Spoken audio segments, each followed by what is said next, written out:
What are you doing? Everybody hands go up, and they say that. Welcome to MsMojo, and today we're counting down our picks for the top 10 times Howard was the best on The Big Bang Theory. So, is it everything you hoped it would be? It's better. I wake up every morning and I just can't believe I'm on this incredible adventure. For this list, we'll be focusing on the good aspects of Howard Wolowitz. Sure, his pickup moves were embarrassing, bordering on creepy, and yes, he wore a dickie. But there were a lot of times when he stood out from the gang as the best of the bunch, which is what we're looking at here. What's your favourite Howard moment? Let us know in the comments. Number 10. Scavenger hunt with Amy. While the gang of 6 spends a whole lot of time all together, there are some members of the group that aren't as comfortable just one-on-one, such as Howard and Amy. Tell me some things you like. Let's see. I like harps, Little House on the Prairie, medieval poetry, medieval literature. Hey, how about some music? That is unless Neil is involved.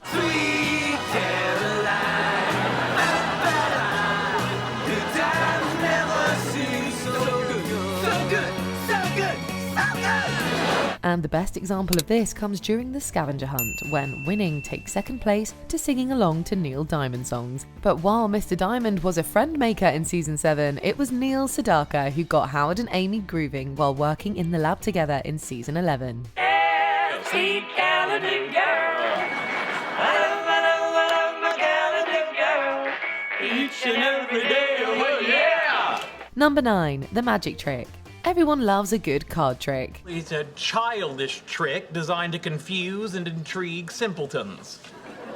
How'd you do it? A magician never reveals his secrets. Okay, maybe not everyone. And one of those not everyone's is Sheldon Cooper, who, when Howard shows him a trick, becomes obsessed with trying to figure out how it's done. All right, this deck is rigged in some fashion. Fine, get another deck and I'll do the trick with that. So you're saying this is a regulation deck? I'm saying believe in magic, you muggle. Which in turn makes him a perfect foil for more of Howard's tricks, the best of which involves Raj playing along, as well as spying on Sheldon's card in order for Howard to amazingly guess which one it is. 3 of clubs. Son of a gun, you're blowing my mind! Bippity boppity booyah! As Sheldon's arrogant frustration grows and grows, so too does Howard's greatness in this hysterical episode. Number 8. Giving Raj his rom-com moment. When it comes to romantic comedies, there is no member of the Big Bang crew that loves the genre more than Raj. And the company put me in a nice place in Notting Hill. Notting Hill? Like the movie? I'm just a boy standing in front of a girl saying, "You better bring me home a t-shirt." And yet, while the others have all had some pretty amazingly romantic and grand movie-like moments, Raj never got his. That is, until Howard gave it to him towards the end of the series. As Raj waits to board a plane to go be with Anu in London, Howard, who thinks he's making a mistake, races to the airport to stop him. When you propose to someone in Notting Hill, it should be to someone who knows what that movie is. Are you saying you're just a boy? This leads to the rom-com moment Raj has always deserved, with the one person outside his family who has probably loved him longer than anyone else. I love you, buddy. I love you too.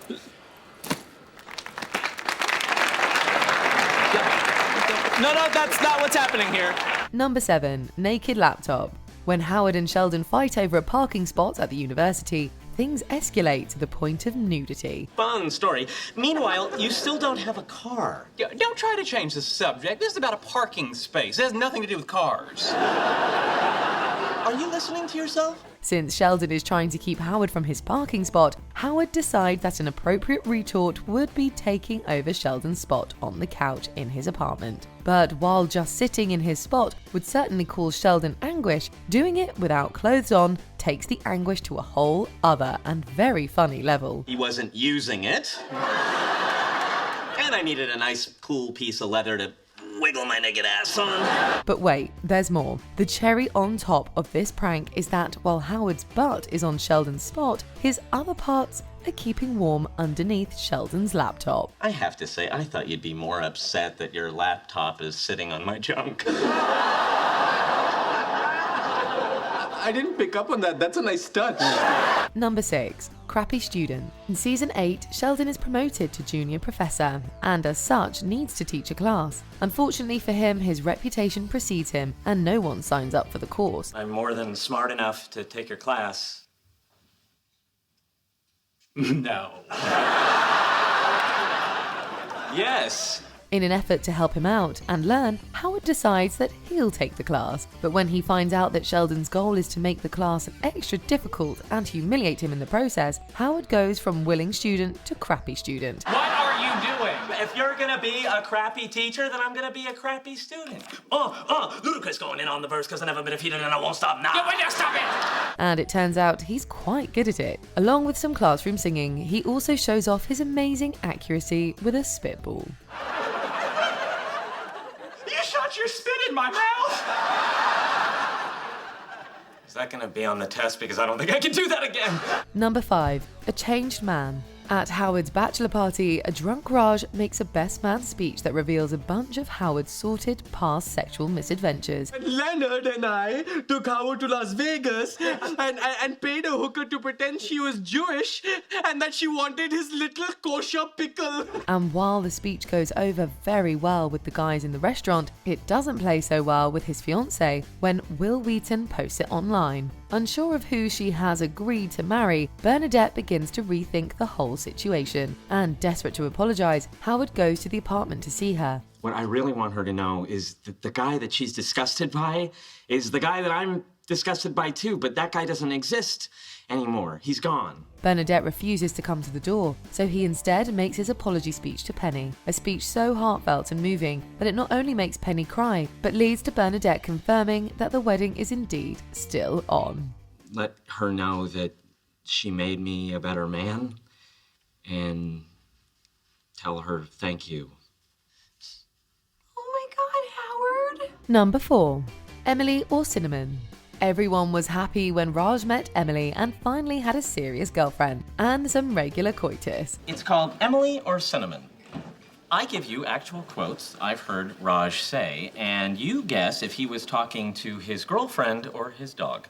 And we're also undoubtedly enamored by the super cuteness of his dog, Cinnamon. But with all that being said, it must be said that one of the funniest bits of the entire series was the game Howard invented called Emily or Cinnamon. The bed feels so lonely when you're not in it.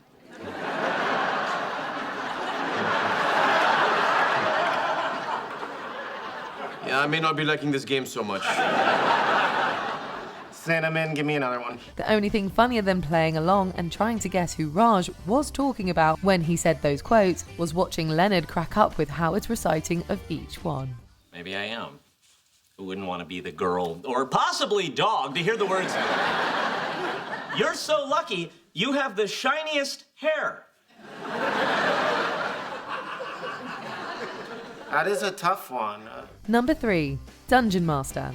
Over the years, we saw most of the guys take the role of Dungeon Master. Leonard, I'm not sure how I feel about Howard being Dungeon Master instead of you.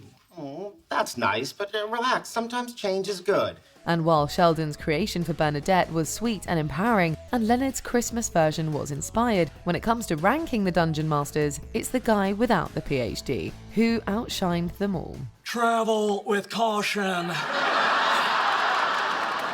These woods are home to the bones of many a fallen hero.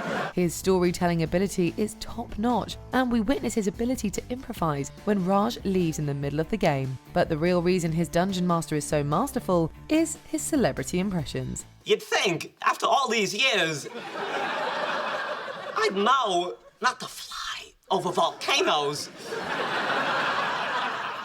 I'm a freaking idiot. The only one who likes Howard's impressions more than us is probably Sheldon.